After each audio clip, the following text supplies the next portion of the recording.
Election का समय आ चुका है, अब हम छठे फेज पे आ चुके हैं और आज पहला दिन है। तो आपने वोटरों के साथ इंटरेक्ट कर रहे हैं, आपको क्या पता चल रहा है? वोटर का इतना बढ़िया रुझान चल रहा है और खासकर जो नवयुवक है वो उतना जोश में है कि हम भारत को विश्व गुरु के रूप में और देखना चाहते हैं। आदरणीय मोदी जी के नेतृत्व में जो जितना बहुत बढ़िया विकास हुआ है भारत का, हम और विकसित भारत देखना चाहते हैं। सबका साथ, सबका विकास, सबका विश्वास, अगर ये मात्रा किसी में है तो एक नरेंद्र मोदी में है। उसने सबका साथ लिया है, सबका विश्वास लिया है और सबको विकास भी दिया है। नरेंद्र मोदी जी पर एलिगेशन आ रही है कि वो ओबीसी समाज के खिलाफ है या मुसलमानों समाज है, आप क्या कहेंगे? नहीं, किसी भी प्रकार का नहीं। वो कभी भी मुसलमानों के खिलाफ नहीं रहे। वो सिर्फ एक बात के खिलाफ है कि किसी की तुष्टीकरण के जरिए किसी को लाभ ना दिया जाए। किसी ओबीसी का कोटा काट करके मुस्लिम समाज को आंध्र प्रदेश में दे दिया।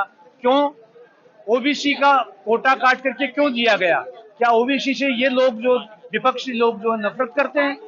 आदरणीय मोदी जी, उनके लिए सारे ही, चाहे हिंदू मुस्लिम कोई भी हो, सब बराबर हैं। लेकिन वो कहते हैं कि धर्म के नाम पर कोई आधारित कोई भी किसी प्रकार का वो आरक्षण नहीं दिया जाएगा। धर्म के आधार पे आज तक आरक्षण नहीं दिया गया। बाबा भीमकर राव अम्बेडकर साहब ने भी जो संविधान बनाया था वो भी यही कहा था कि किसी को भी धर्म के आधार पर आरक्षण नहीं दिया जाए।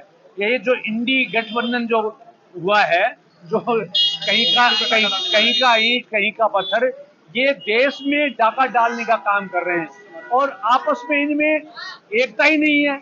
वो क्या करेंगे? वो कहते हैं हर साल एक, अगर हम आए जीते तो हर साल नया पीएम बनेगा, तो 5 साल में 5 पीएम बनेंगे। क्या करेंगे? आपस में उनमें वैसे ही फूट है, आपस में बनती नहीं है। उधर राहुल गांधी कहते हैं कि केजरीवाल को जमानत क्यों दे दी, दूसरे को सोरेन को क्यों नहीं दी, तीसरे को क्यों नहीं दी, इसी को जमानत क्यों दे दी? तो इनमें आपस में इतनी फूट है, इनमें आपस में ऐसे मतांतर हैं। पंजाब में क्या हाल है? पंजाब में कांग्रेस को गाड़ी बकते हैं, दिल्ली में कांग्रेस को एक साथ बकते हैं। इनकी कोई दीन ईमान थोड़ी है। ये तो सब अवसरवादी हैं और 6 तारीख के बाद में ये आपस में ऐसे लड़ेंगे। राहुल गांधी तो विदेश चला जाएगा और इनको ढूंढने से भी नहीं मिलेगा और एक दूसरे के ऊपर ये ठीकरा फोड़ेंगे कि तूने हराया, तूने हराया। और ऑपोजिशन को तो कहते हैं कि सरकार दबा रही है। बिल्कुल नहीं आ रही अपोजिशन की। अपोजिशन के पास कहाँ है? हमारा परसों 5वां, मैं कह रहा हूँ ऑपोजिशन को तो सरकार दबा रही है, वो कह रहे हैं। अपोजिशन सरकार कहाँ बनाएगी?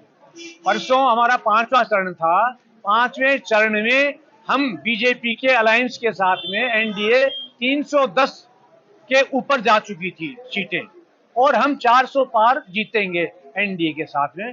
ये बिल्कुल निश्चित है और बिल्कुल कड़वा सच है। इसमें किसी प्रकार का कोई उत्साह नहीं है। इसमें ये समझो कि जो भी कार्यकर्ता लग रहा है वो अपने अंदर की दृष्टि से, अंदर की आत्मा से, अंदर के जोश से लग रहा है। आपने कार्यकर्ता की बात की, भारतीय जनता पार्टी के कार्यकर्ता बहुत ऑन द ग्राउंड काम कर रहे हैं, उसके बारे में थोड़ा बता सकते हैं? भारतीय जनता पार्टी का कार्यकर्ता एक जमीन से जुड़ा हुआ कार्यकर्ता है और पेड कार्यकर्ता नहीं। अपनी जेब से खाना खाता है, अपनी जेब से पानी पीता है और भरी दोपहर में काम करता है। वो किसी प्रकार का पैसे से बिकने वाला या पैसे से पेड करने वाला आदमी नहीं है। भारतीय जनता पार्टी का कार्यकर्ता वो है। हम तो स्वयं ऐसे आदमी हैं जो चने खा करके काम करते थे। वो दिन भी हमारे याद है जो चने खा करके बीजेपी के लिए काम करते थे। इस बार भारतीय जनता पार्टी की जीत का क्या असर होगा भारत के देश पर? क्या है?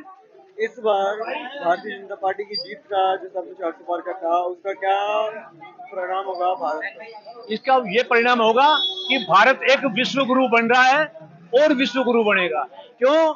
भगवान महादेव की, आदरणीय नरेंद्र मोदी पे पूरी कृपा है और वो, मैं तो कह रहा हूँ, आदिदेव महादेव का ही कोई अवतार है जिन्होंने भारत के सर्वांगीण विकास के लिए ऐसे काम करे हैं 10 साल में जो आज तक नहीं हुए। उन पे बहुत बहुत उम्मीद है। हम तो कहते हैं कि हमारे कार्यकर्ताओं की आयु भी भगवान नरेंद्र मोदी को समर्पित करें।